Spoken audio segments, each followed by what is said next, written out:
Yesu nashimwe, umwami wacu nahabwa icyubahiro,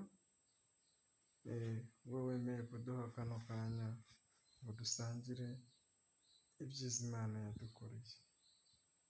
Ubundi ubusanzwe Imana irakwiyereka, ikakwigaragariza, ukayibona mu bikorwa byinshi bigiye bitandukanye. Naje kubona Imana n'amaso yanjye mu myaka 2009, 2010 kugeza 2020. Nabonye umuhangayiko utabaho, ababyeyi banjye bose bitaba Imana, ariko ndagira ngo nkubwize ukuri ko umugambi w'Imana uba ari muremure.